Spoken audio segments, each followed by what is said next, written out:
Rona, magandang umaga. Nawawala kasi yung isang pasahero. Nakita ka bang tao sa paligid o kahit anino man lang? Anino? Marami. Pero hindi lahat ng anino galing sa tao. Rona, ikaw ang perpektong nilala. Kalahating dugo ng aswang. Ikaw ang magiging reyna ng bagong lahi.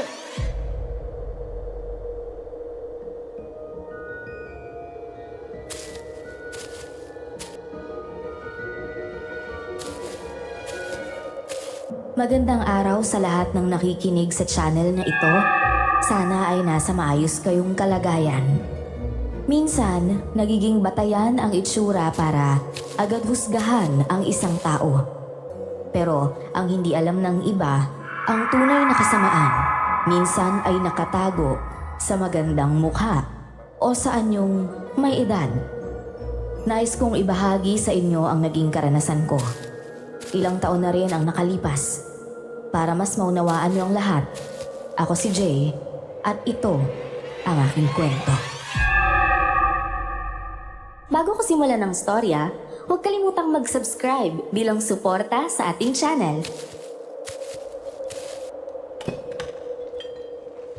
Ayos na to. Check na lang sa karga tapos mga pasahero. Ready na tayo bumiyahe. Sana lang talaga huwag nang umulan mamayang gabi, ano? Oh, Jay, may bagong pasahero tayo. Ganda pare, mapatay, parang artista. Pero ewan ko, mukhang may kakaibang dating. Ang lamig ata ng aura, bro. Yung nakaputing bestida? Oo nga, no. Parang artista nga. Pero wala naman ako nararamdaman kakaiba sa kanya. Ay nako, baka pagod ka lang. Eh, gabi na rin kasi. Baka mamaya nag-iilusyon ka na. Ako pagod. Uy, di pa no. Pero seryoso, tingnan mo. Ang lupit ng itsura, oh. Nakatitig lang sa dagat. Parang may hinihintay. May jowa na kaya yun? Baka broken hearted lang. Alam mo naman eh. Dagat yan eh. Paborito yan ng mga tao malulungkot. Doon sila nagdadrama. Kung ako sa'yo, huwag mo nang lapitan. May kakaiba talaga sa babaeng yun eh. Yung mga ganyang tahimik, delikado yan. Parang dagat na kalmado sa ibabaw, pero malalim at nakakatakot pala sa ilalim. Oh, relax ka lang, boyet. Akong bahala. Sa katrabaho ko to, no? Nabantayan yung mga pasahero. Hindi manghusga. Eh kung tumalon yun, ako pang mananagot, di ba? Bahala ka. Pero pag may ginawa yung kakaiba, tawagan mo ako kagad ha.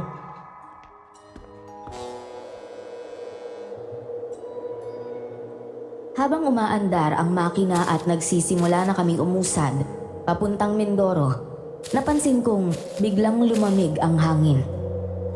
Hindi yung karaniwang simoy ng dagat, kundi yung lamig na nakakapanindig balahibo. Nang tumingin ako sa direksyon ng bagong pasahero, nakita ko siyang nakatingin lang sa dagat. Tahimik, walang imik. Nilapitan ko siya para magpakilala.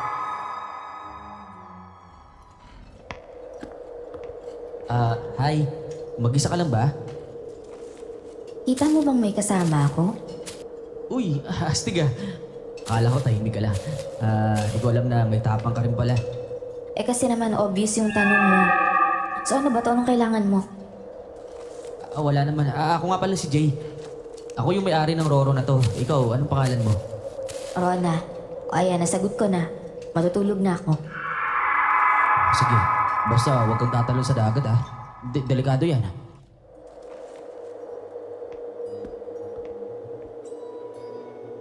Mahinhin ang kilos niya at kapag naglalakad parang wala kang maririnig na kahit anong ingay.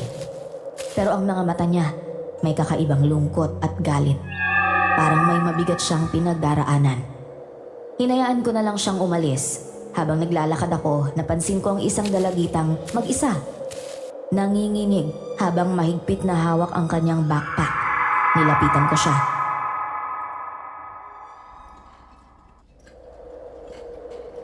Hoy, bata! Okay ka lang ba? Bakit nanginginig ka? Teka, natatakot ka ba? Hindi po. Ano kasi, takot po talaga ako sa dagat eh. Wala po akong kasama. Mag-isa lang po akong sumakay dito. Ito, isuot mo muna to. Mahaba pa yung biyahe natin. Huwag ka masyadong kabahan. Safe dito. Matulog ka na lang muna, ha? Salamat po, kuya. Ang bait niyo po. Ako nga po pala si Rowena. Ako naman si Jay. O kung gusto mo, Kuya Jay na lang. Pero basta mag-ingat ka. Mabait din naman ako pagkatulog ako. Hindi naman po halata na mabait lang kayo pagtulog eh. Tsaka ang gwapo niyo pa po. Ay, makatulog na rin po ako ng maayos niyan. Ayos lang yan kung gano'n. Pero kung nilalamig ka pa, tawagin mo na lang ako ha, o kaya yung mga crew. O kung gusto mo, lumapit ka na lang sa kwarto ng babaeng maganda doon, no? Ayoko po kuya eh. Nakakatakot po kasi siya, saka ang lamig ng tingin niya. At parang galit.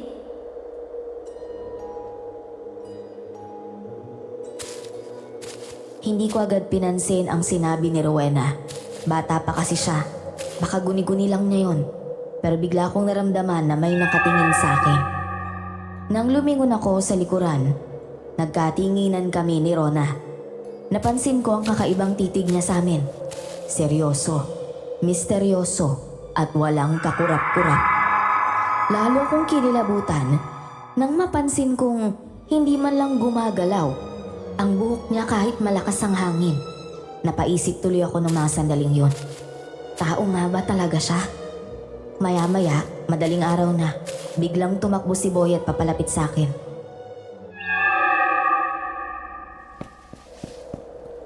Jay! May nawawala sa mga pasahero! Ano? Teka, paano nawawala? Sino? Yung matandang lalaki. Mga 50 na siguro yung edad. May suot na dilaw na sombrero. Ha? Kanina lang yun kumakain doon sa may kainan ah. Baka naman nakatulog lang kung saan. Tara, hanapin natin. Yun na nga eh, sabi ng mga kasama niya, nag-CR lang daw. Pero di na bumalik. Nilibutan namin yung buong Roro, wala talaga. Teka, anong oras siya huling nakita? Mga bandang 2:00 na madaling araw. Si Rona, gising pa nun nung nakita ko siya. Sige. Ako na lang ang kakausap kay Rona. Baka may napansin siya. Mag-ingat ka bro, ha?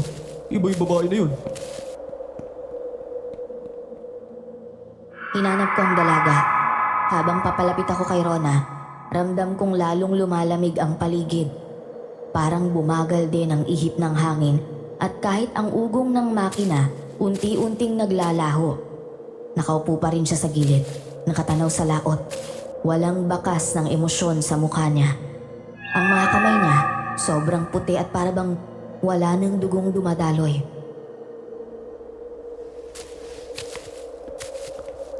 Rona, magandang umaga. Nawawala kasi yung isang pasahero. Gusto ko sanang itanong kung may napansin ka bang kakaiba kanina. May narinig akong kakaiba kagabi. Parang may kalansing ng bakal na nahulog. Pero hindi ko na pinansin. Akala ko gawa lang ng crew o ng ibang pasahero. Ganun ba? Pero may nakita ka bang tao sa paligid o kahit anino man lang? Anino? Marami. Lalo na kapag ganitong oras. Pero hindi lahat ng anino galing sa tao. Anong ibig mo sabihin? Minsan kasi, tulad ng dagat, may mga bagay na hindi natin nakikita. Pero humihingi pa rin ang kapalit. Kapalit? Anong klaseng kapalit? Tao. Kinilabutan ako sa tono ng boses niya. Walang halong birong pakiramdam ko ng mga sandaling yon. Parang binabangungot ako habang gising. Napatitig ako sa mga mata niyang malalim. Parang kasing lalim ng dagat. At sa ilalim ng liwanag ng buwan, may napansin akong kakaibang marka sa liig niya. Isang sugat na tila ayaw gumaling. Bigla kong naramdaman ang malamig na hangin na dumampi sa batok ko. Nang lumingon ako sa likod, wala na si Rona sa kinatatayuan niya. Pero narinig ko ang mga yabag sa itaas ng deck. Mabilis akong tumakbo at sa gilid ng Roro, doon ko siya nakita. Nakatingin sa dagat, nakangiti habang ang kanyang buhok ay isinasayaw ng hangin. Sa di kalayuan, may nakita akong puting anino. Unti-unting lumulubog sa tubig at doon ko lang napagtanto. Makatama si Rowena, hindi lahat ng tahimik ay inosente. Minsan, ang tunay na halimaw kasama mo lang pala sa biyahe. Sumapit ang bukang liwayway at patuloy pa rin kami sa paghahanap sa nawawalang pasahero. Jay! May natagpo ang patay sa likod ng bodega! Ano? Teka, seryoso ka ba? Nakilala mo ba kung sino? Huwag mo sabihin niyo yung lalaki nawawala. Hindi pa sigurado pero mukhang siya nga. Sabi ni Mang Mac, yung katawan parang tuyong dahon. Bro, wala kahit anong patak na dugo. Parang sinipsip lahat eh. Sinipsip? Paano nangyari yun? Wala namang mabangis na hayop dito sa Roro ah. Sa tingin mo ba, may pumatay sa kanya? Imposibleng aksidente naman yata yun, di ba? Jay, nakita ko yung itsura niya. Hindi aksidente yun. Yung balat parang hinigop lahat ng laman at walang dugo. Walang sugat. Parang tinuyo eh. Nasaan si Ronnie? Nandun pa rin sa deck. Tahimik, nakatingin sa dagat. Pero teka, bakit si Rona kagad yung naisip ko? May bangkay na nga o siya pa rin iniintindi mo? Boy, bantayan mo siya. Huwag kang lalayo sa kanya kahit anong mangyari. At kung may mapansin kang kakaiba, sabihin mo kagad sa akin. Maliwanag. Ewan ko sa'yo. Parang kung nahumaling na sa babaeng yun ah. Habang papalapit ako sa bangkay, hindi ko mapigilan ang matinding kaba sa dibdib ko. Nakahandusay ang katawan ng lalaki. Kulubot, tuyong-tuyo, parang sinimot talaga ang dugo niya. Napatigil ako sandali. Sa tabi ng bangkay may napansin akong manipis na hibla ng buhok. Mahaba, kulay abo at kumikintab sa ilalim ng araw. Ang unang pumasok sa isip ko, buhok yon ng babae. Pero hindi basta ordinaryong buhok. Amoy dagat ito. Jay, 3 dekada na ako nagtatrabaho dito. Ngayon lang ako nakakita ng ganito. Kahit nga mga hayop, matatakot sa itsura ng bangkay. May saksi po bang nakakita sa nangyari? Baka naman nalunod siya tapos inanod na lang dito. At may naglagay ng bangkay sa likod ng bodega. May narinig ba kayo tungkol sa lalaking nawawala? Walang bakas ng tubig sa katawan. Hindi rin basa ang damit. Hindi basa ang sahig. Tapos tingnan mo yung sugat sa leeg, malalim, parang kinagat. Parang vampira. Tapos yung isa nating nawawala ay wala pa rin. Kaya pinuntahan ko na rin yung mga kasama niya para makumpirma kung siya nga talaga yun. Tama ka nga. Parang kagat nga ng vampira. Pero, naniniwala ba kayo sa aswang, Mang Mac? Aswang? Teka, ibig mo bang sabihin? Sa tingin nyo, totoo yung mga aswang? Kasi yung pagkamatay ng tao na to, sobrang nakakatakot. Kahit tingnan natin yung bangkayo, hindi mapaliwanag kung sino o kung ano yung gumawa niyan. Alam mo, Jay, naniniwala ako sa mga aswang. Kwento nga rin ng tatay ko, nakita niya noon ang isang halimaw. Siguro tama ang kutob mo. Baka may nakasakay talaga ditong aswang sa Roro. Kailangan natin siyang hanapin bago pa tayo maubos. Nanindig ang balahibo ko ng mga sandaling yon dahil sa sinabi ni Mang Mac.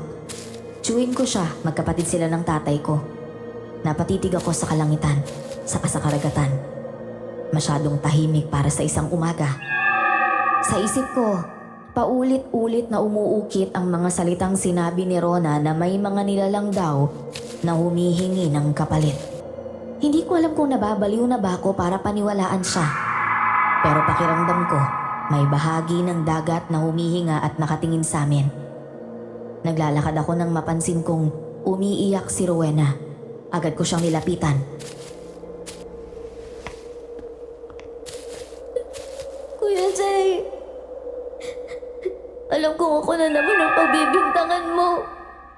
Kaya ka ba nandito, kuya? Rowena, sandali lang. Wala pa naman kami sinasabi. Hindi mo na kailangan magsalita, kuya. Nakita ko yung tingin ng mga tao kanina eh. Parang halimaw ako sa paningin nila. Dahil ang bato sa sunog kong mukha. Kaya ang dali niyong manghusga. Rowena, hindi lahat ng mga nakikita mo sa mata ng tao, totoo. Huwag ka maniwala kagad dyan. Alam kong hindi ikaw ang halimaw. Inosente ka. At tutulungan kita na patunayan yun. Kuya, alam kong hindi mo ako pinagbibintangan. Pero yung mga tao, sila lang talaga yung mapamusga eh. Pero nakita kita, kuya. Palagi mo binabantayan siya. Kuya, pinagbibintangan mo ba siya? Anong ibig mong sabihin? Hindi ah. Sasabihin ako sa'yo paggabi. Nakita ko siya naglalakad sa labas ng cabin. Yung mga mata niya, kuya. Itim na itim. Walang emosyon. Malamig. Mas malamig pa sa yelo.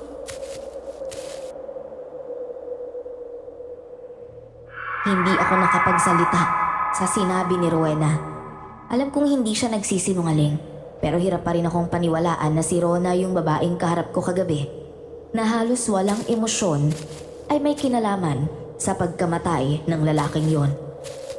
Naitanong ko sa sarili ko, bakit ganun?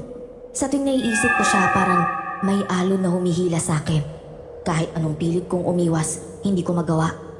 Nagulat ako nang biglang dumating si Boyet. Jay! Jay! Nakita ko na naman si Rona! O, saan mo siya nakita? Anong ginagawa niya? Nasa likod ng barko. Nakalunod siya. Nakatingin sa dagat. Parang may kausap siya doon. Ay naku, Diyos ko, ka talaga.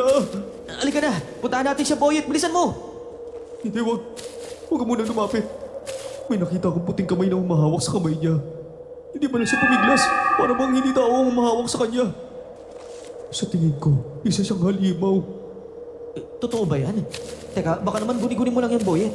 Hindi guni-guni yun. Kung ganun na, mas kailangan ko siya makausap ngayon din. Jay, kung totoo nga yung kutob mo na aswang siya, baka tayo nang susunod dito, ha? Hindi ako papayag na tayo magiging susunod, no? Sisiguraduhin kong hindi mangyayari yun. Dala ko ang flashlight at isang maliit na kutsilyo habang dahan-dahan kaming lumalapit sa likod ng Roro. Sa bawat hakbang, lalo kong hinigpitan ang hawak kong sandata. Pagdating namin sa dulo ng deck, nandun si Rona, nakaluhod, nakatingin sa dagat. Basang-basa ang buhok niya. Para bang kagagaling lang sa ilalim ng tubig. Pag-angat ng tingin niya sa akin, nakita ko sa mga mata niya ang lungkot at ang pakiusap na wag ko siyang husgahan.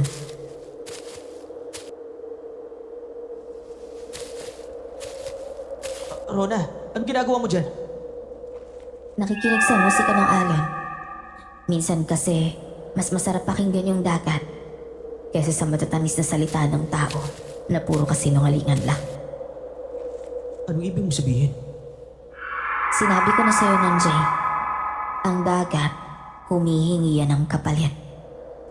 Rona, sagutin mo ako. Ikaw ba ang may gawa nun?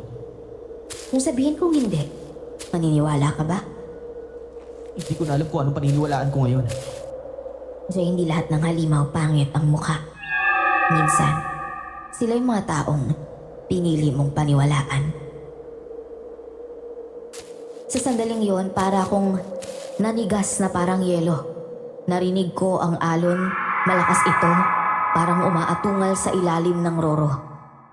Napatingin ako sa paligid at sa tubig. May mga nakikita kong lumulutang.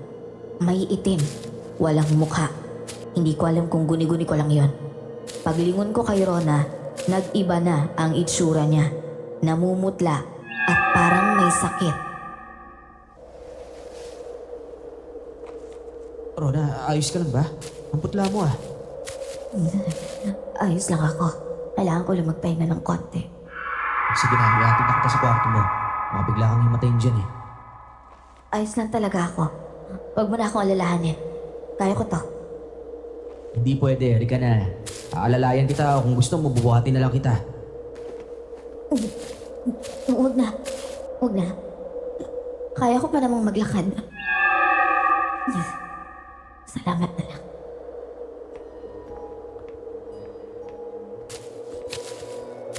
Sinundan ko na lang siyang maglakad. Bilang alalay na rin kung sakali man na baka siya ay matumba. Nakita ko si Rowena. Matamang nakatingin sa amin. Akala ko susungitan niya ako pero ngumiti siya. Parang kinikilig sa amin. Tinanguan ko na lang siya. Ilang sandali pa, nakarating na si Rona sa kanyang silid. Bumalik na ako sa bangkay ng namatay.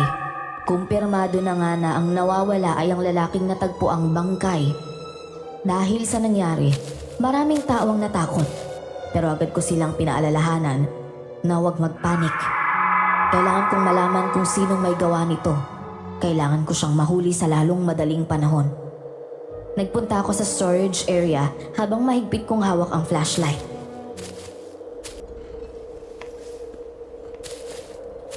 Lakas ng hangin ano. Parang may paparating na bagyo kaya ganito ang alon. Hey, huwag ka munang lalabas. Delikado doon. Baka matangay ka pa ng hangin. Malakas talaga ang alon. Hindi ko pwedeng iwanan to, Mang Mac. May halimaw sa barkong to. At hanggat buhay tayo, may pagkakataon pa tayong lumaban. Halimaw? Baka bagyo lang yan, Jay. Ay, baka napapagod ka na yata at kung ano-ano na lang ang iniisip mo. Teka, anong sinasabi ni Rona sa'yo? Anong ibig mo sabihin dyan? Sinasabi ko lang. Baka naman nadadala ka sa mga kwento ni Rona. Oo, maganda si Rona, kita naman. Para kang aso na sumusunod sa kanya palagi. Mang Mac, alam ko naman po yung ginagawa ko eh. Sige, inayos ko na muna to para makadaong tayo sa isang isla pansamantala. Hindi tayo pwede pumalaot ngayon na ganito kalakas ang hangin. Ganun ba? Mukhang nagsiselos ka na pala sa akin, ha?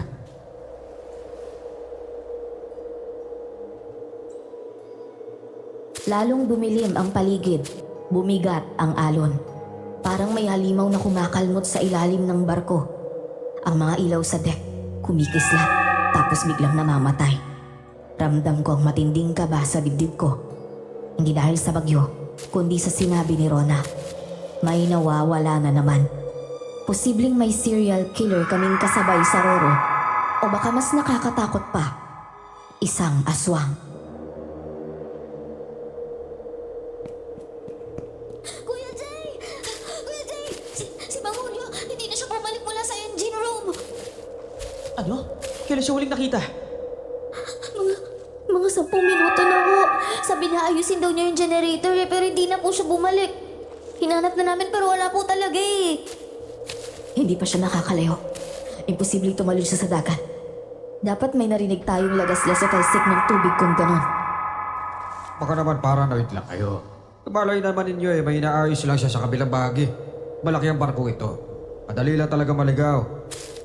Rona, sabihin mo sa akin, alam mo ba kung sino ang halimaw? Sa totoo lang, Jay, hindi ko alam. Pero kung gusto mong malaman ng sagot, tingnan mo ako sa mata. Doon mo makikita kung sino talaga ang dapat mong katakutan. Dahil alam ko, isa ako sa mga pinaghihinalaan mo. Tama na po yan, Kuya Jay, Ate Rona. Kailangan na po nating mahanap si Mang Julio. Kung may halimaw man dito, mas lalo tayong dapat magtulungan. Sangayon ako dyan, Ian. Wala mo nang sisi o duda ngayon. Magkaisa muna tayo ngayon. Yan lang ang tanging paraan para matapos itong bangungot na ito. Lahat kami ay nagkatinginan. Ang dami ko pang tanong sa isip, pero pinili kong manahimik. Si Rona, tahimik lang din, walang imik. Si Rowena, nanginginig, pero alam kong matapang siya. Si Makmak naman seryoso na. Wala na ang dati niyang mapagbirong aura. Gusto ko na lang isigaw ang lahat ng nangyayari, pero sa halip, huminga ako ng malalim. Alam kong may mas malaki pa kaming problemang kailangang harapin. Sabay-sabay kaming bumaba sa lower deck.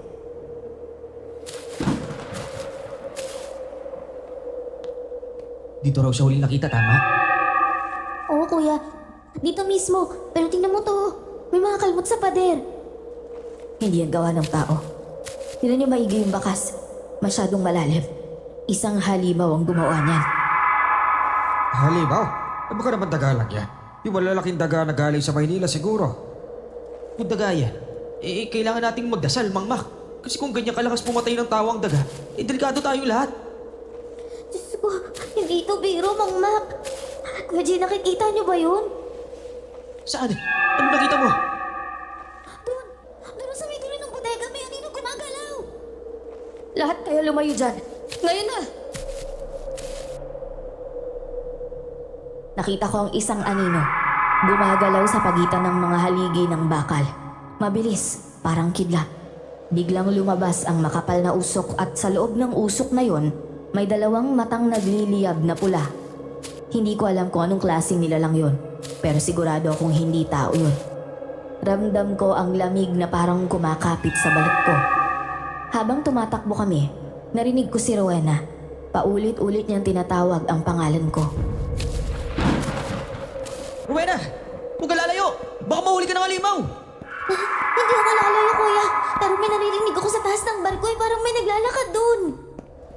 Pati itong hangin at alon, parang gusto tayo lamunin. Huwag kayong titigil. May sumusunod sa atin. Pumunta tayo sa may liwanag. Bilisan niyo! Rona, anong ibig mo sabihin? Totoo bang hinahabol tayo ng halimaw na yun? Bakit hindi na lang natin siya harapin? Jay, hindi mo siya kakayanin. Isa ka lang taong ordinaryo. Wala kang sandata. Wala kang anting-anting. Kung gusto mong mabuhay, tumakbo ka na. Kuya, anong gagawin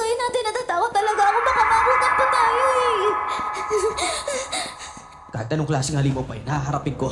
Mas mahalaga sa akin ngayon, mahanap si Mang Julio. Sasama ako sa paghahanap mo, Jay. Hindi pwedeng nakatayo lang ako dito habang pinapatay tayo isa-isa. Naririnig ko ang malalakas na hampas ng alon sa barko namin. Lahat ng tunog parang nagiging huni ng dagat. May mga yabag din akong naririnig. Mga sigaw na humahalo sa ihip ng hangin. At pagdating namin sa tuktok, nagulat ako nang biglang umiyak si Rowena. Rowena, bakit ka umiiyak? Anong nangyari sa'yo? Kuya, may naririnig ako eh. Parang boses ni Mama. Sabi niya, sumama raw ako sa kanya, Kuya. Kuya, Zay, natatakot ako. Makinig ka sa akin. Huwag ka maniniwala sa mga naririnig mo. Hindi yan ang mama mo. Nililin lang ka lang ng halimaw. Pero totoo, Kuya. Naririnig ko yung mama ko. Rowena, pakinggan mo ako. Minsan ginugulo ng mga halimaw ang isip natin. Pinaparamdam nila na totoo ang gusto nating marinig. Huwag kang magpapaniwala. Labanan mo yung boses sa isip mo. Jay, bilisan natin. Bukas na natin hanapin si Mang Julio. Kasama naman si Boyet sa engine room eh. Kailangan muna natin makahanap ng pwedeng taungan bago lamunin tayo ng dagat. Rowena, makinig ka sa akin ha. Ako to si Kuya Jay mo. Wala si mama mo dito, pero ako nandito pa. Hindi kita pababayaan kahit anong mangyari. Patawad, Kuya. Akala ko talaga si Mama.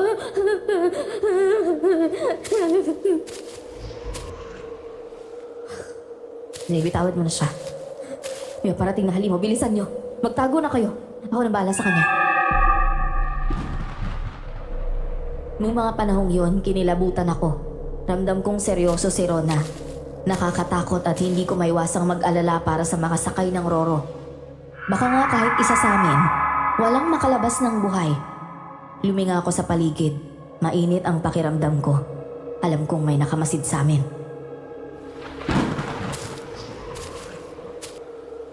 Rona, sigurado ka bang kaya mo mag-isa? Hindi yan basta lang tao na kaya mong sindakin at baka may kasama pa yung ibang halimaw. Kaya ko na to, Jay. Magtiwala ka lang. Hindi ako nagsanay nun para umatras ngayon. Sanay na ako sa mga ganyang nilalang. Mga bata, huwag kayo lalayo sa may ilaw. Mas malakas ang mga halimaw kapag nasa dilim. Kuya, ayokong maiwan. Baka marinig ko na naman yung boses ni Mama. Natatakot ako, Kuya. Hindi kita iiwan, Rowena. Pangako ko yan. Walang makakapanakit sa'yo. Pero kung kailangan ni Rona ng tulong, handa akong sumugod. Matapang ka, Jay. Sana yung tapang mo hindi lang hanggang salita. Subukan mo lang ako, Rona. Hindi ako madaling patumbahin kahit aswang pa yan. Tahimik na ang paligid. Baka umalis na ang mga halimaw. Pero huwag tayo pakampante dahil minsan, yung pinakatahimik, doon pa sila sumusugot. Biglang tumahimik ang paligid. Umihip ang hangin. At tumigil na rin ang kulog at kidlat. Si Rona tahimik pa rin, pero halatang nakikiramdam.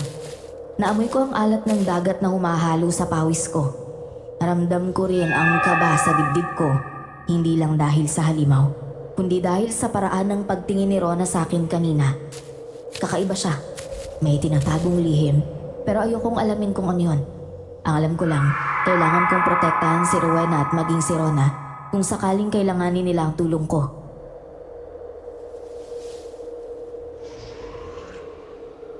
Nandito na siya. Ang halimaw. Magtago na muna kayo at huwag kayong kikilos hanggat hindi ko sinasabi. Bilis. Sige, magtago na tayo sa ilalim ng lamesa. Bilisan nyo! Pero kung gusto niyo makipaglaban, ipapakita ko sa kanya kung paano lumaban sa halimaw. Kuya Zay, Ate Rona, mag-ingat kayo. Nararamdaman ko yung lakas niya. Bigat ng hangin. Mag-ingat kayo, Kuya. Umurong ka, halimaw! Hindi ka makakalapit sa bawak ko! Hindi mo kami madadala! Mang Makuhag! Lumayo kayo, hindi mo siya kakayanin. Hindi mo alam kung anong nilalang yan. Pakinggan mo si Rona, Mang Mac! Magtago na kayo ni Rowena, dalian nyo! Isang malakas na hangin ang biglang umihip. Sabay talsik ng dagat sa amin.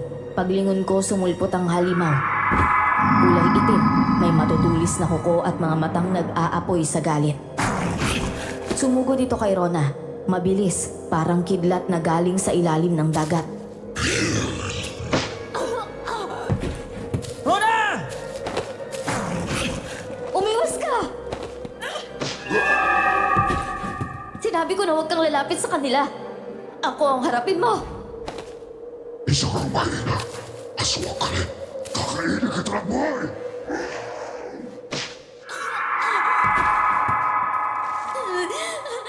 Kuya, hindi ko na kaya. Tulungan natin si Rona. Kunin mo siya. Bawasan natin ang lakas ng halimaw na yan. Hindi ko alam kung saan ko hinugot ang lakas ko. Biglang may mainit na kamay na humaplos sa dibdib ko at sabay taas ng adrenaline sa katawan ko. Pinagmasdan ko si Rona, ang mga galaw niya. Mabilis, parang kidlat. Pero sa kabila ng lakas niya, may lungkot sa mga mata niya habang nilalabanan ng halimaw.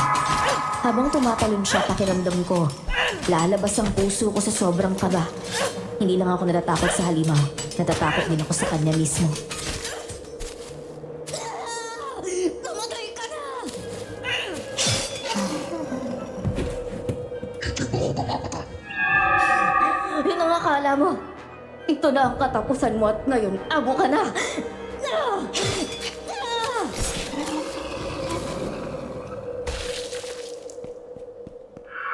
Rona, anong klaseng dugo yan?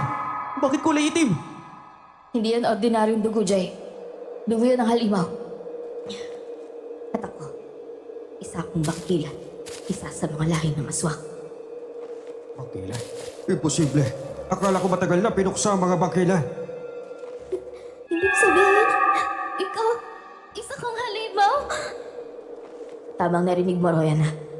Isa nga akong bangkila. Lahi ng maharlikang aswang. Pero hindi ko to ginusto. Isa tong sumpa. Ipinamana sa akin kahit hindi ko hiningi. Kaya pala ganun ka lumaban. Mabilis, malakas. Pero, Rona, aswang ka man o hindi na yung mahalaga. Ang mahalaga, kakampi ka namin. Tama ba? Salamat, Jay. Salamat sa tiwala. Huwag ka mag-alala. Hindi ako kalaban. Kakampi niyo ako hanggang sa dulo ng laban na to. Hindi ko na maramdaman ang takot para kay Rona. Alam kong marami pa siyang lihim pero ang mahalaga sa ngayon, sigurado akong kakampi namin siya. Nagpapasalamat ako dahil sa wakas, tahimik na ulit ang paligid. Napabaying pa ako nang maamoy ko ang bawang na hawak ni Mang Mac. Si Rona naman nakaupo sa sahig, nanginginig habang maigpit pa ring hawak ang itak. Gusto ko siyang lapitan, pero may pumipigil sa akin. Sa ngayon, gusto ko muna siyang bigyan ng oras para sa sarili niya.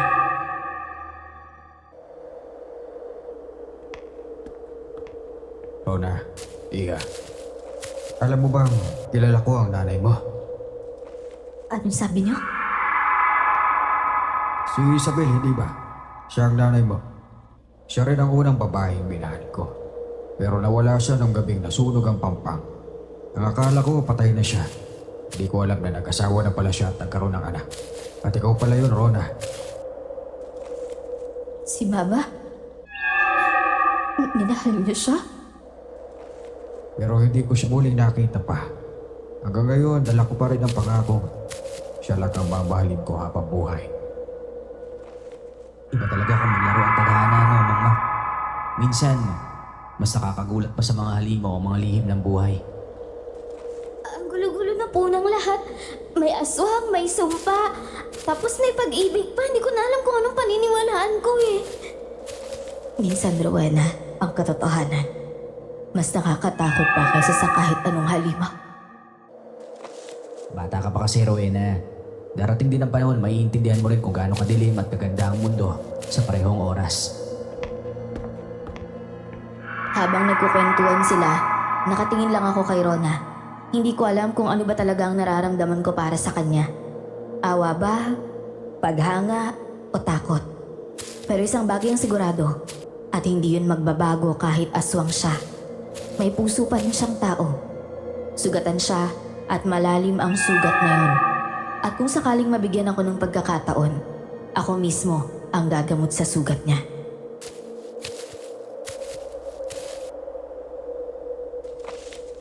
Alam mo, Jen, minsan naiisip ko kung bakit kailangan kong mabuhay ng ganito. Bakit ako pa yung piniling magkaroon ng dugo ng aswang? Siguro kasi yun talaga ang plano ng Diyos. Alam niyang malakas ka at matapang at may puso.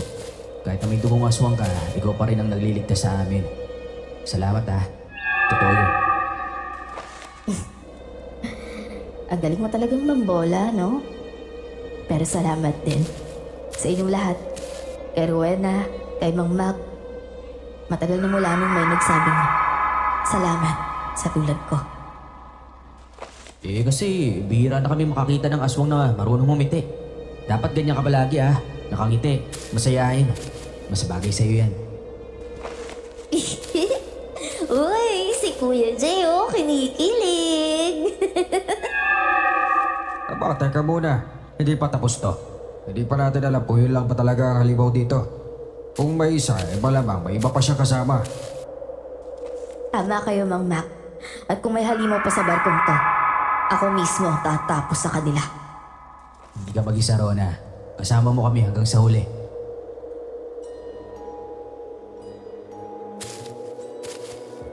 Kinabukasan nagpunta kami sa malaking silid.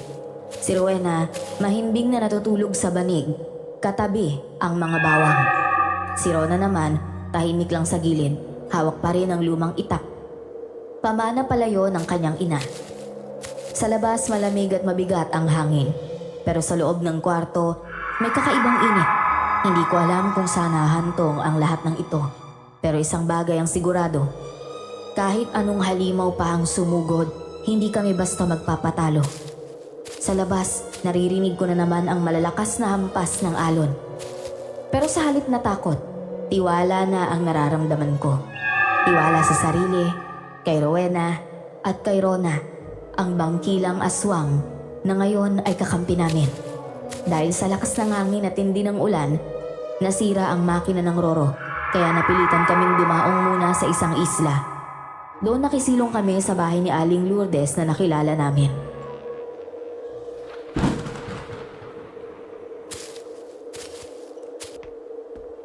Salamat po talaga, Aling Lourdes. Pinaunlakan niyo po kami magtuloy sa bahay ninyo. Nako, Alayon, iho, ano ka ba? Sa totoo lang ako pa nga ang dapat magpasalamat. Paminsan-minsan lang may dumarayo dito. Sa sobrang layo ng lugar namin, mabihira na talagang bumibisita. Pero kahit malayo, maganda pa rin ang lugar ninyo. Konting ayos lang dito, siguradong dadayuin ito ng mga turista. Nako, huwag na tayong umasa. Kahit nga gobyerno parang nakalimutan na kami. Walang pondo, walang tulong, puro pangako. Sayang naman, Aling Lourdes. Pero huwag kayong mawala ng pag-asa. Darating din ang panahon, makikilala ang lugar ninyo. Makikita rin ng mga tao kung gaano kaganda rito. Sana nga, iho. Sana nga lang talaga.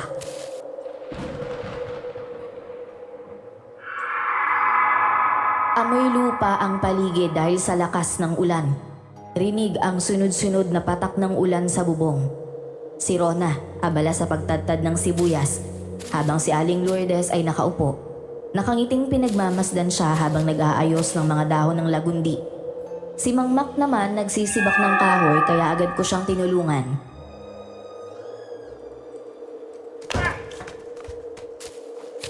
Ang dami niyong halaman, Aling Lourdes. Parang may gamot kayo sa lahat ng sakit Ang galing niyo Tama ka dyan, Iha. Lahat ng klase ng sakit may katapat akong halamang gamot.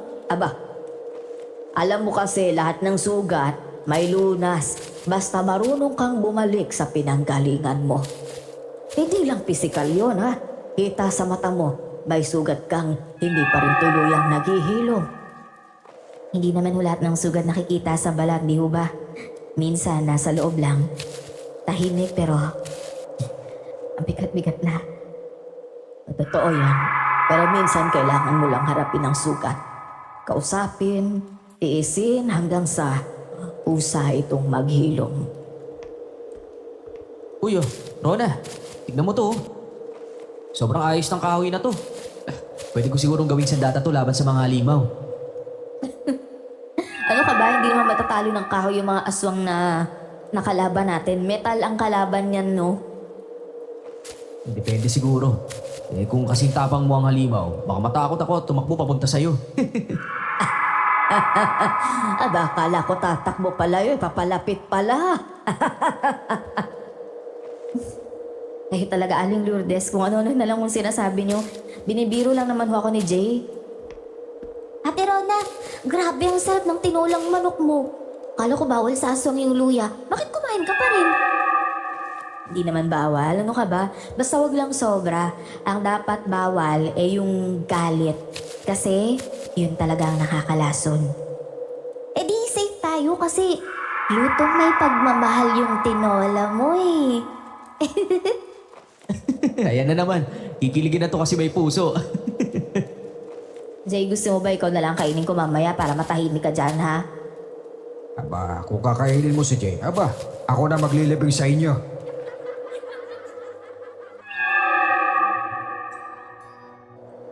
Hindi ko alam kung anong meron kay Rona, pero sa bawat araw na kasama namin siya, parang unti-unting nawawala ang takot ko sa mga halimaw.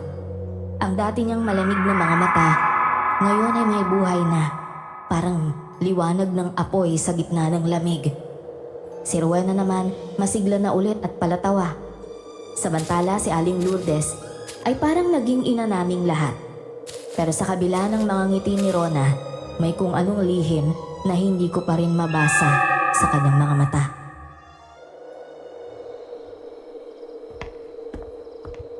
Ang ganda daw ng bahay ni Aling Lourdes ah. Ang mga kahoy halatang matitibay, may nara, mahogany, may mulave pa. Ang dami sigurong kwento ng bahay na to, no? Ah, oo, iha. Ang dami nang ang pinagdaanan ng bahay na yan. Lalo na mula nung iniwan ako ng tanging pamilya ko. Pamilya na ho? Sino sila? Yung babaeng nasa altar. Yung babaeng yun?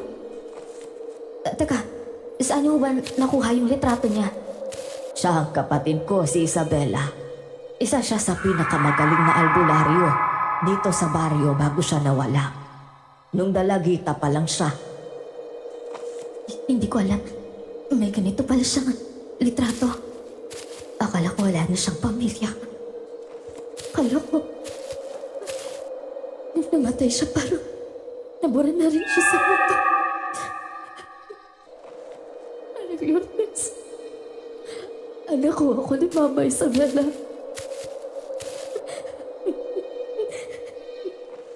Hindi na ko burang alaala, iha. Lalo na kung buhay pa yung dugo na pinagmulan niya. Salamat po, Aling Lourdes. Rona, kung gusto mong hanapin ang tungkol sa kanya, kasama mo ako. Kahit saan man tayo mapunta, hindi kita iiwan. Sigurado ka ba dyan? Minsan mas masakit pa yung totoo. Minsan mas madali na lang maniwala sa kasinungalingan. Mas okay na masaktan sa totoo kaysa mabuhay sa kasinungalingan. May karapatan kang malaman ang lahat ng tungkol sa nanay mo. Matapang ka, Jay. Pero tandaan mo, may mga bagay na mas malakas pa sa tapang mo. Kaya bago ka magpasya, pag-isipan mo munang mabuti. Alam mo, Rona, kahit sinabi mong isa kang aswang, minsan hindi kita hinusgahan. Hindi namin pinansin yon. Ang mahalaga, magkakasama tayo at may Diyos tayong pinaniniwalaan.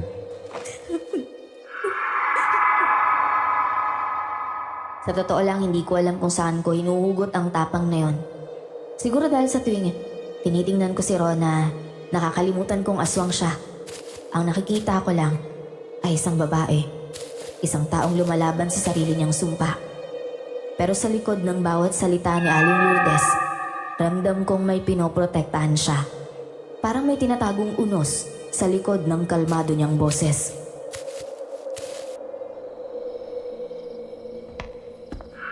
Kuya Jay, narinig mo ba yung iyak kanina sa likod ng bahay? Baka hangin lang yun, Rowena. O baka mga paniki. O baka mga pusa na grabe kong umiyak. Hindi yun hangin, Jay. May gumagalaw sa ilalim ng bangka kanina. Yung anino niya. Parang buntot na pusit. Kung may halimaw na naman nagpakita, hindi tayo dapat matakot. Dapat sila ang matakot sa atin. Hindi lahat ng halimaw nagpapakita agad, iha. Minsan pinapain muna nila yung mahihina bago sila umatake.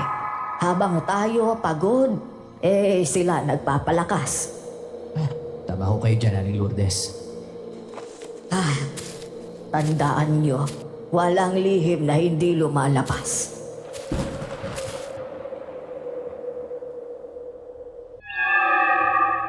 Nabigla ko ng biglang kumidlat habang nag-uusap kami.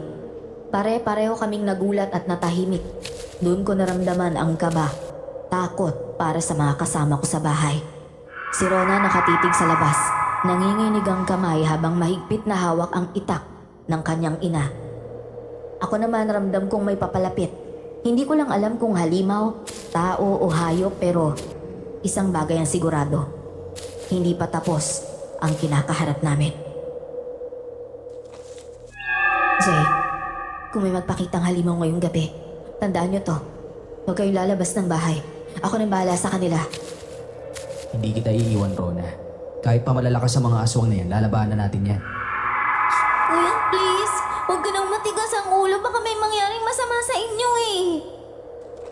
Makinig ka sa kanya, Jay. Ang tapang may tabang oras. Ang kabayanihan may hangganan. Sana ito na ang huli. Ang huling laban. Habang kumikidlat at bumubuhos ang ulan, naramdaman kong bumigat ang paligid. Ang bawat patak ng ulan, parang tambol na tumatama sa dibdib ko. Sa kislap ng kidlat, nakita kong may gumagalaw sa gilid ng kakahuyan. Mga aninong hindi sa tao. Si Rona nagsisimula ng maghanda. Si Aling Lourdes naman, taimtim na nagdarasal. Huminga ako ng malalim. Kung halimaw man ang susugod, handa akong sumabay kay Rona. Hindi bilang kalaban, kundi bilang kakampi. Bumigat ang hangin. Sumasayaw ang mga puno habang patuloy ang buhos ng ulan. Tahimik kaming naghihintay sa paglabas ng halimaw. Rona, sabihin mo sa akin, nandiyan na ba yung halimaw? Huwag ka maingay, Jay. Nagko-concentrate ako dito. Basta kung lalaban ka, lalaban din ako. Tigas naman talaga ng ulo. Sabi ko na nga huwag, di ba? Hindi kita pababayaan, Rona. Kaya ko to. Magtiwala ka sa akin. Balak na ka sa sarili mo. Malakas pa rin ang ulan. Sa labas, may mga aninong parang nagsasasayaw sa liwanag ng kidlat. Si Rona, naglakad at naupo sa sahig. Nakatitig sa apoy ng lampara. Si Aling Lourdes naman nasa harap ng altar. May hawak na lumang bote na may pulang likidong laman. Ako, nakatayo sa tabi ng pinto. Mahigpit na hawak ang kutsilyo at bawang. Tiningnan ko si Rowena. Mahimbing pa rin ang tulog niya. Si Mang Mac, tulad ko ay nakabantay rin. Handang kumilos anumang oras.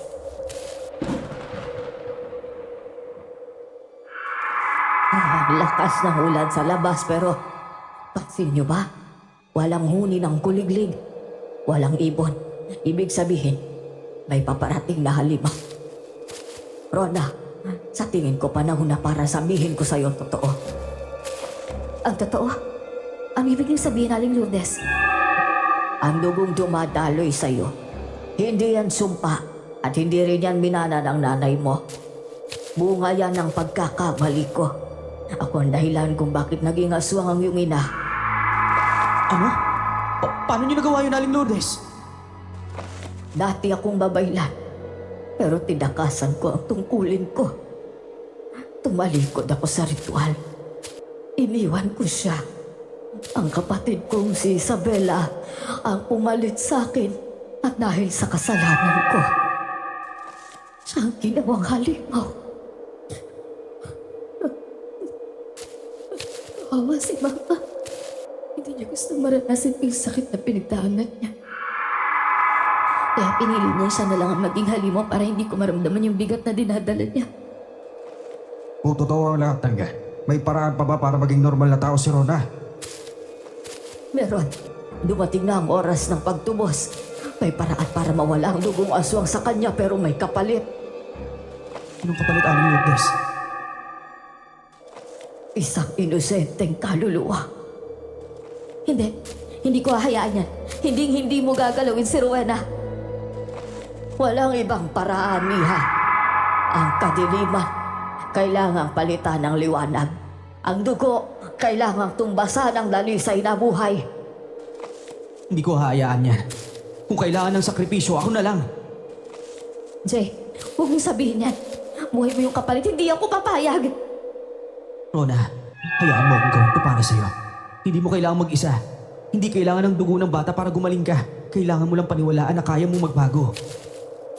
Hindi mo alam ang sinasabi mo, binata. May mga bagay na hindi kayang talunin ng kabutihan lang. Kung ganun, bakit hanggang ngayon hindi ka pa rin payapa, Aling Lourdes? Anong ibig mo sabihin? Ang tunay na halimaw, hindi yung sinapian ng dilim kundi yung pumayag na may mamatay para lang makaramdam ng liwanag.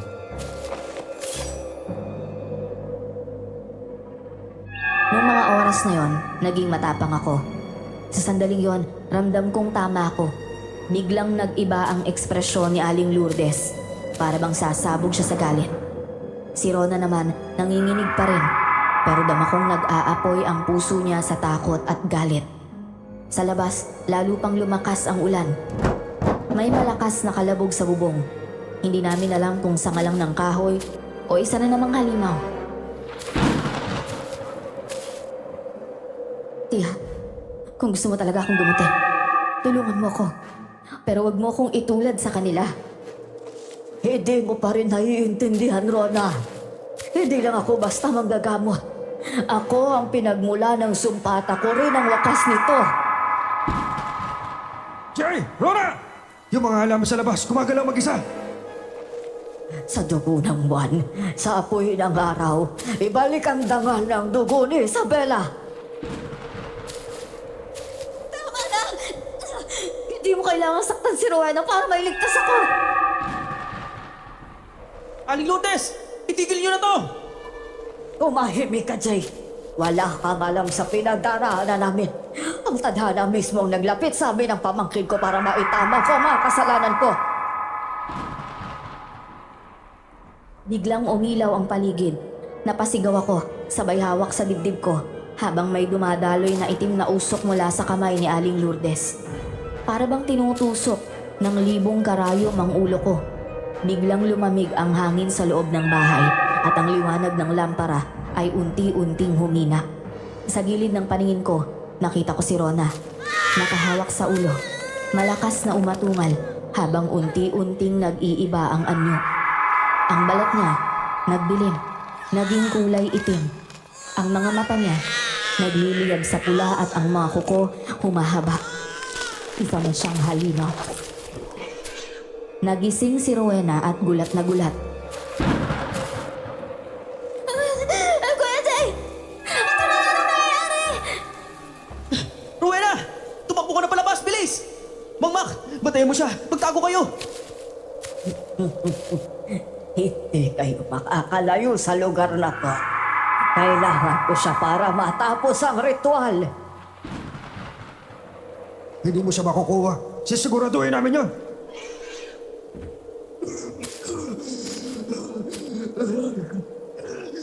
Lumayo ka na. Hindi ko na alam kung magkakailan ko ito mapipigilan. Sumama ka na sa kanila. Ako na bahala kay Aling Lourdes.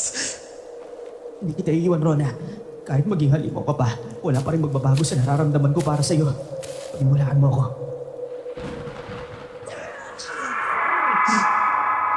Huli na para dyan. Natatakot ako para sa kaligtasan naming lahat. Hinawakan ko si Rona sa kamay at marahang pinisil. Kinuha ko ang punyal mula sa kanya. At nang hindi na nagdalawang isip, sinaksak ko sa likuran ang ginang. Lapastangan ka. Papatayin kita. Ako ang hahaplang sa'yo. Kung yung isang tao kakalagin pa man dito. Tayo na, Rona. Mang Mac, Rowena, lumabas na kayo. Ano naman si Aling Lourdes, kuya? Hayaan na natin siya dyan. Dito na babagay ang masamang tulad niya. Pagsisisihan nyo ang ginawa nyo sa akin!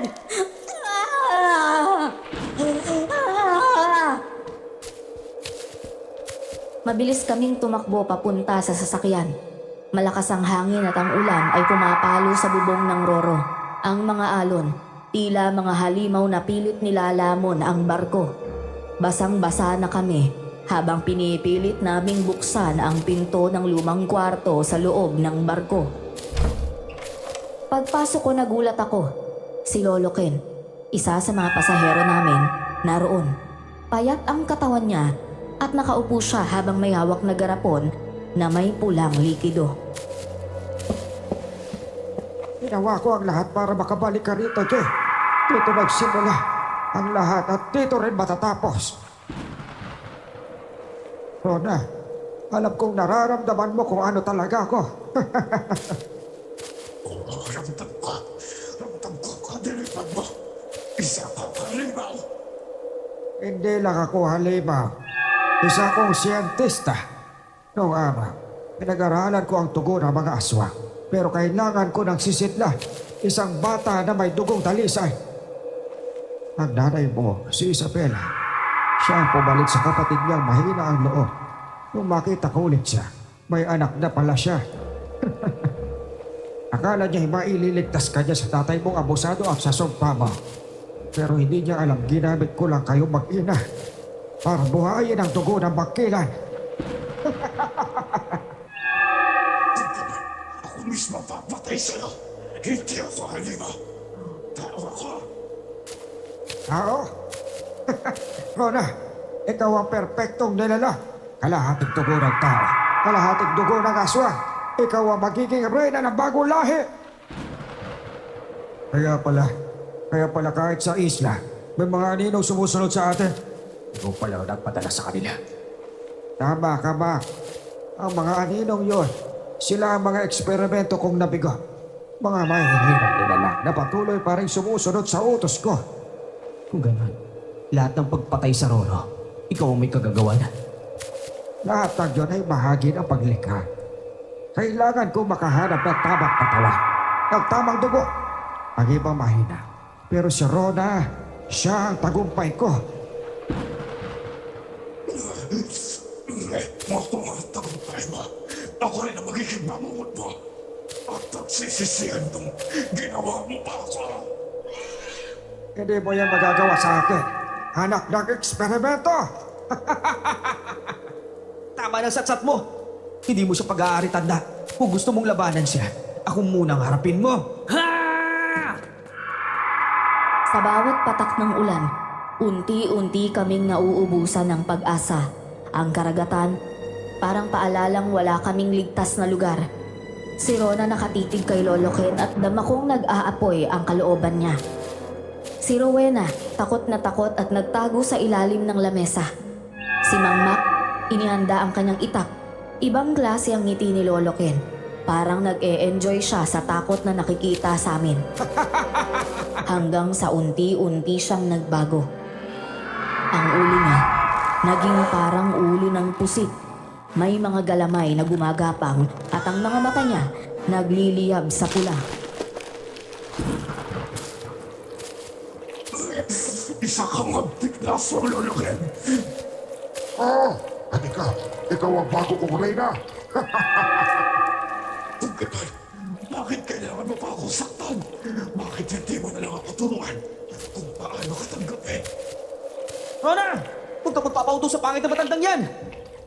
Dahil ang mga halimaw ko, hindi tinuturuan. Hinuhubog sila sa sakit. Doon sila lumalakas. Halimaw ka talaga.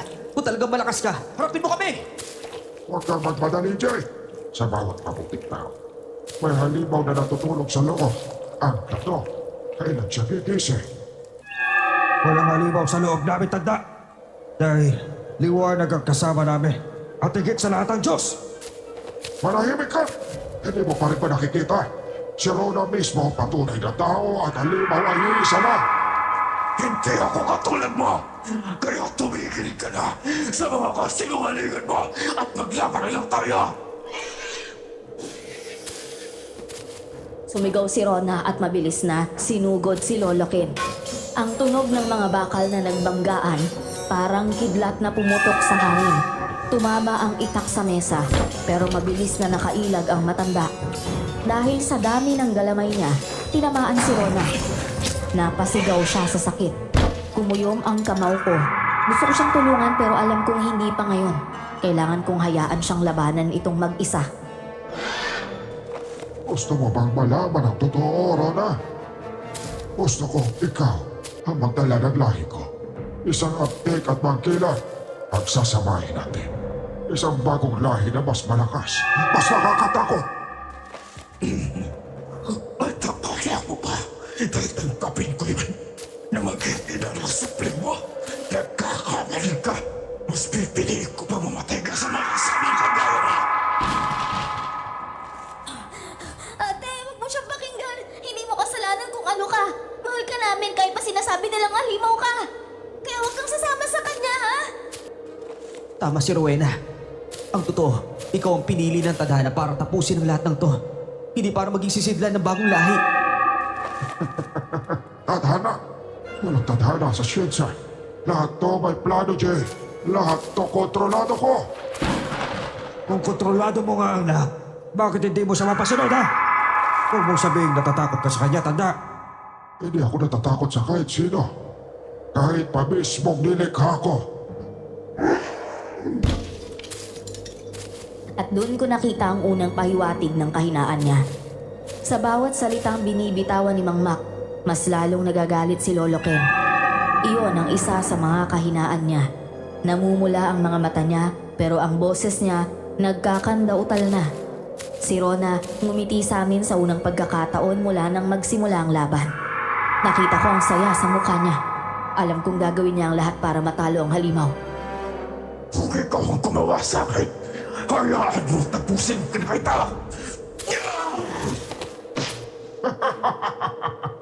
Hindi mo kaya na. Hindi mo kayang patayin ang lumikha sa'yo. Wala akong pakialam kung ikaw ang gumawa sa akin. Bumika, kailangan kang linisin.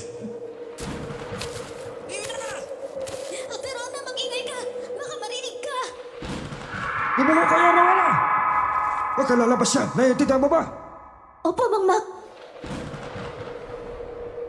Humahampas ang malakas na hangin sa labas habang sinisimulang paandarin ang Roro. Ang kulob dumadagundong na parang maging ang langit ay natatakot. Basang-basa na ako. Nanginginig sa lamig pero hindi ako nagpatalo. Pinilit kong magpakatatag. Sa harap ko, patuloy ang matinding labanan ni Rona at Lolo Ken. Pareho silang malakas. Mabilis at walang sinasanto sa bawat dalaw. Hindi ko alam kung sinong mananalo, pero sigurado ko, ni isa sa kanila, hindi aatras. Nang maglayo ang dalawa, biglang humalakhak si Lola Ken. Hindi mo ako matatalo, Rona. Ikaw ang pinakamagandang nilalang na nilikha ko. Ikaw ang reyna ng mga makinan at magiging ina ng mga anak ko. Sila ang susunod kong eksperimento. Ha? Hindi ako magiging reyna ba? Niloko mo nanay ko. Ginawa mo kaming mga hayop. Dahil sa kabaliwan mo sa siyensya. At dahil gusto mo pa akong anakan, hindi mangyayari yan. Mang Mac! Kailangan natin sirain yung medalyon na hawak ng matandang yan. Doon ang gagaling ang lakas niya. Sige, subukan natin wasakan yun. Pero paano natin gagawin yun? Anong plano mo? Kuya Jay, baka makatulong ako kasi kakaiba ang dugo ko. Tuwing nasusugatan ako parang nagliliwanag ito. Rowena, wah, delikado yan. Hindi natin alam kung anong mangyayari kapag ginamit niya ang dugo mo. Kung yun ang paraan para maliligtas si Ate Rona, okay lang. Minsan kailangan mong masaktan para magliwanag ang paligid, di ba? Nagulat kami nang bigla siyang bumuga ng itim na likido at sa isang iglap, naging apoy yun. Mabilis kaming tumakbo, pilit na nagtatago para makaiwas sa malakas na pagsabog. Tignan mo, Rona. Pati ang mga kasama mo ang na magpakumatay para sa'yo. Kanya din ang nanay mo noon. Wala rin siyang naging salisa. Ganun din ang nangyari sa lahat ng mga magsasakripisyo para sa'yo.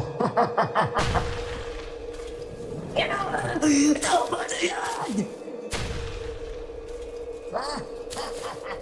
Masasabugin ko ang sinasakyan ninyo!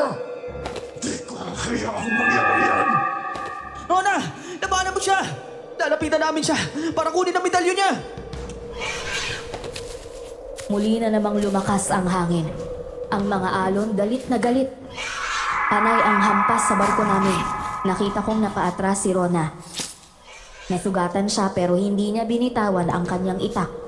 Si Rowena naman nagtago habang patuloy na dumadaloy ang dugo mula sa kanyang kamay.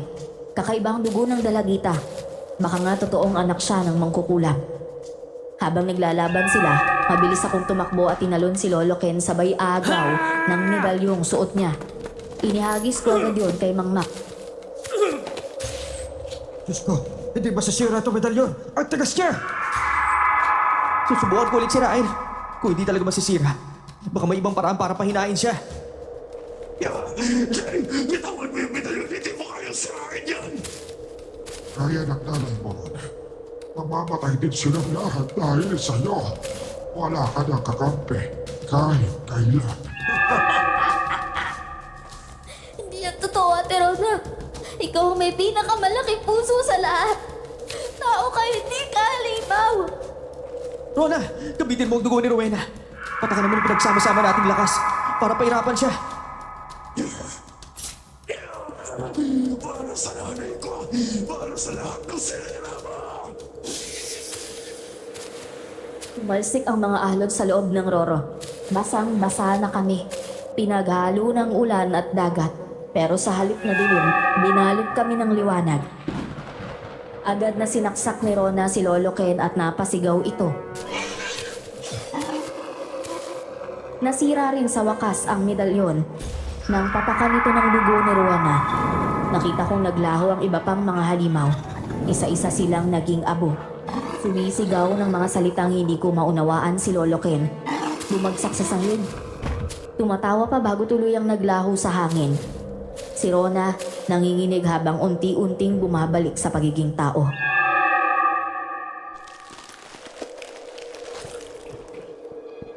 Ate Rona, ate, ayos ka lang ba?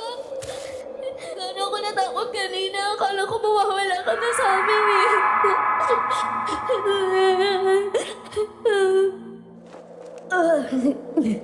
Hindi ka mawawala, Rupana. Pamilya na tayo kaya walang iwanan. Buti na lang natapos na ang lahat. Grabe, gusto ko na lang umuwi at matulog ng 1 linggo. Sige, wala nang halimaw. Kaya pwede ka nang magpahinga. Huwag ka nang mag-alala. Salamat, Diyos ko. Salamat sa pagliligtas mo sa amin. Pwede nyo na ako kunin. Huwag naman kayo magbiro ng ganyan, Mang Mac. Baka kunin na kayo ng dagat niyan. Tahimik na ang dagat. Sana nga, tapos na talaga ang lahat ng to. Huwag ka matakot, Jay. Hanggat may kabutihan sa puso natin, kahit gano'n pa kadilim, kakayanin natin yan.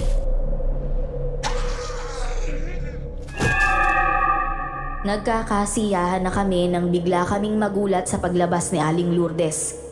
Iba na ang itsura niya. Hindi ko siya agad nakilala dahil nakasuot siya ng itim na kasuotan. Malamig ang kanyang mga mata at ang tinig niya puno ng bigat. Nagsalita siya at inamin ang katotohanan. Isang kwentong tuluyang bumago sa buhay ng isa sa amin.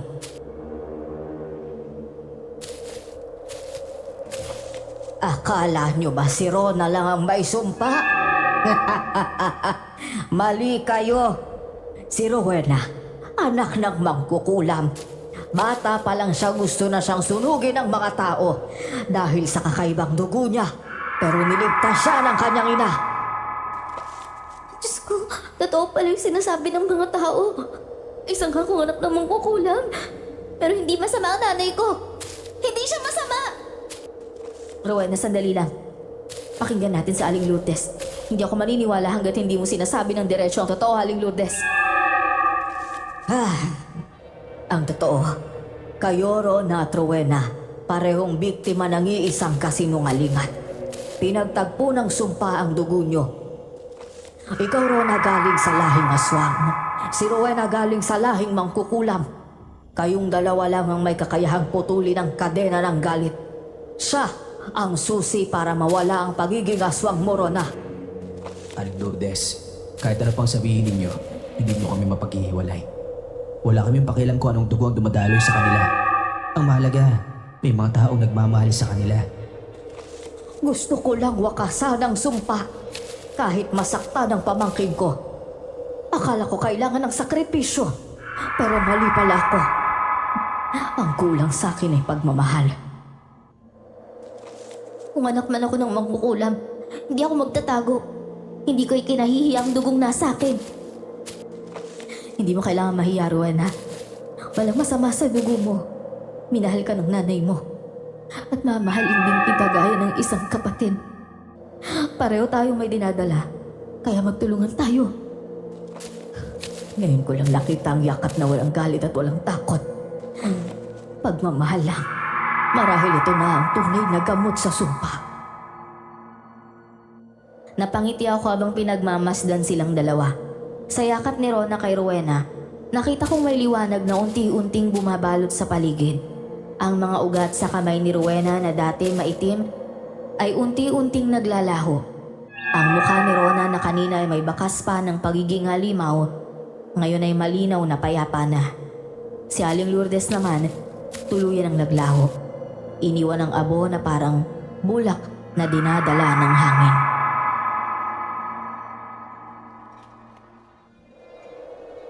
Tingnan mo sila, Jay. Yan ang klase ng yakap na bihira mong makita. Yung may tunay na pagmamahal. Yung yakap na galing sa puso. Oo nga po, Mang Mak eh. Malalaman mo lang kung totoo talaga ang tao kapag tinanggap ka na niya. Kahit alam niyang kakaiba ka. Ate Rona, ang init ng yakap mo. Parang yakap ni Mama. Sabi niya dati, kapag malamig daw ang paligid, yakapin ko lang yung taong mahal ko. Ngayon ko lang napatunayan na totoo pala yun.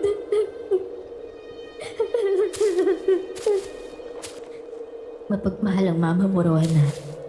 Dapat mo siyang ipagmalaki. Hindi siya masamang mangkukulam. Isa siyang ina na lumaban para sa'yo. Wala na si Aling Lourdes. Pati yung mga bakas ng mga aswang nawala na rin. Parang binura ng tadhana lahat ng kadiliman. Natalit talaga ng tadhana, ano? Minsan kailangan mo lang talaga magtiwala para manalo sa laban. Kasi Mang Mak, mas masakit yung walang gustong tumanggap sa'yo, yung pandidirihan ka ng mga tao dahil lang sa itsura o dugo mo. Kaya nga simula ngayon, hindi ka nag-iisa. Kahit anong dugong meron tayo, magkasangga tayo. Uy, pasali naman dyan! Jay, naalala mo yung sinabi mo dati? Na kahit aswang ako, may puso pa rin akong tao? Siguro nga tama ka. Pero ngayon, pakiramdam ko, tao na talaga ako. Talaga? Ibig sabihin tapos na ang sumpa? Hindi ka na aswang? Teka, paano nangyari yun?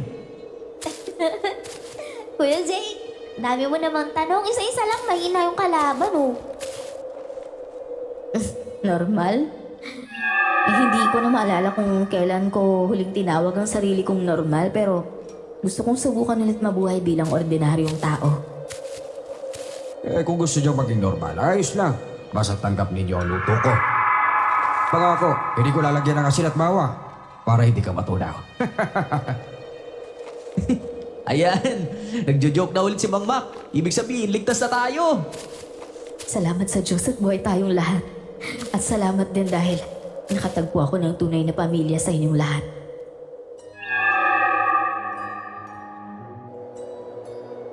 Habang nagtatawanan kami, naramdaman ko ang lamig ng hangin.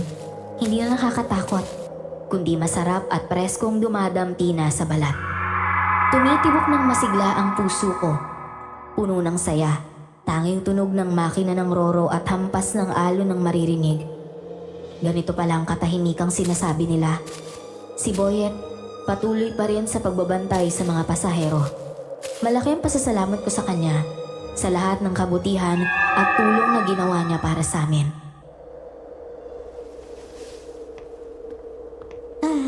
Kuya Jay, tingnan mo, may liwanag sa ilalim ng tubig. Siguro katulad ng langit. May mga bitin din sa ilalim ng dagat, no? Pwede rin.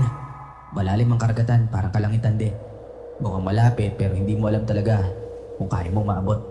At sa lalim ng dagat, ang daming lihim na hindi pa natin alam, no? Mas napapahalagaan ko na ngayon ang ganda ng kalikasan natin. Parang bawat simoy ng hangin may paalala na tapos na ang lahat ng dilim. Kuya Jay, salamat ah. Hindi ko alam kung paano mo nagawang hindi sumuko kahit halos lahat sa paligid mo puro halimaw na. Siguro kasi nakita ko na rin kahit halimaw sa paningin ng iba. May puso pa rin lalo na kung Rona ang pangalan. Ang korte mo, kuya. Pero in fairness, pag si Ate Rona yung tinatawag mo, naku, ayan na, kinikilig na yan. Uy, ano ka ba Rowena? Hindi ako kinikilig no. Hindi ko naman siya type. Aray ko naman. Sakit naman ninyo magsalita. Hindi pa nga ako nakakapanligaw. Busted na kaagad. Kawawa ka naman pala, Kuya Jay. Ayun tuloy, ikaw ang bagong victim ni Ate Rona.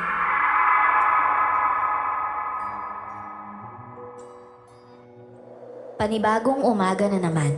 Ang liwanag ng araw, marahang tumatama sa mga mukha ni Rowena at Rona habang nagtatawanan silang dalawa.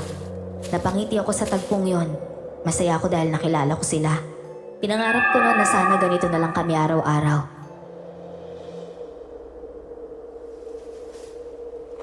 E di sa Mindoro na tayo bababa ha? Oo, doon tayo magsisimula ulit ng bagong buhay. Bagong pag-asa. Talaga? Sa wakas magiging normal na rin ang pamumuhay natin. Sana lang talaga matanggap nila ako kahit ganitong itsura ko. Rowena, tanggap ka ng lahat. Kapag may umaway sa'yo, kakainin ko. Ate naman eh. Ano ka ba? Biro lang yun. Pero sige, tatakutin. Pwede pa. Pinapangako ko sa inyo na hindi kayo masasaktan ng kahit sino. Hanggang sa huli, magkakasama tayo. Ligtas tayo.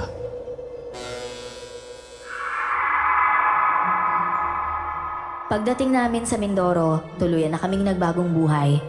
Kasama pa rin namin syempre si Mang Mac. Makalipas ang ilang taon, naging asawa ko si Rona. At si Rowena, kasama pa rin namin bilang bahagi ng pamilya. Natutunan naming pahalagahan at mahalin ang isa't isa. Kahit ano pa man ang kulay o pinagmula namin. Tungkol naman sa mga taong nasawi sa Roro na pagmamayari ko, binigyan ko ng tulong pinansyal ang kanilang mga kamag-anak at tiniyak kong maayos silang naipalibing. Ngayon payapa na ang pamumuhay namin sa aming lugar. Nagpapasalamat naman ako sa pagbabahagi ng kwentong ito at sa pakikinig. Salamat po at more power sa inyong channel.